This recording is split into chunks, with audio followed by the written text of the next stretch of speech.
Nouveaux habits et nouveaux cartables, c'est la grande rentrée des classes en ce jeudi 1er septembre. Plus de 50 000 élèves de la maternelle au primaire sont de retour sur les bancs de l'école dans le département.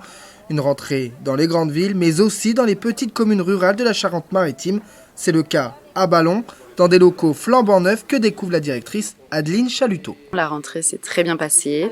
Tout le monde est content d'accueillir donc les élèves et les parents dans les nouveaux locaux. Et nous sommes impatients de passer l'année ici et d'exploiter les lieux vraiment à fond. L'école de Ballon est la seule maternelle neuve de la Charente-Maritime. Elle vient en complément de l'école primaire de Sirédonis. Mais cet établissement est un peu plus que cela. Le pôle enfance qui accueille donc la maternelle, la garderie du soir et du matin, mais aussi le centre de loisirs l'été. Et il y a aussi donc le RAM, le relais d'assistante maternelle, tout au bout. Voilà, donc qui accueille en fait le pôle enfance accueille des enfants dès le plus jeune âge jusqu'en grande section. Les enfants sont donc répartis en 3 classes, de la petite à la grande section. Et cette année, la directrice a opté pour une rentrée échelonnée. On a 74 élèves d'inscrits sur l'école. Ça fait la classe des petits, il y a 26 élèves, la classe des moyens 26 et 22 pour les grands.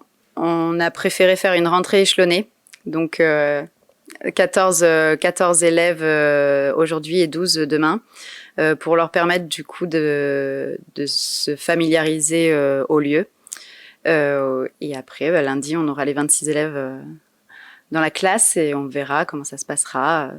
On les consolera s'il y a besoin, on sera là et puis après petit à petit on commencera les apprentissages. Si certains enfants ne semblent pas être perturbés par leur nouvel environnement de travail, pour d'autres c'est un peu plus difficile et comme chaque année, la rentrée apporte son lot de pleurs et de larmes. Autant pour les parents que pour les enfants.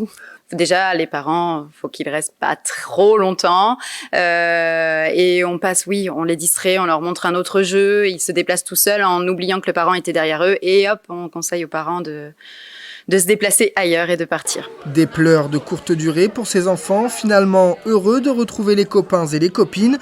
Couper le cordon est parfois plus difficile pour les parents que pour les enfants.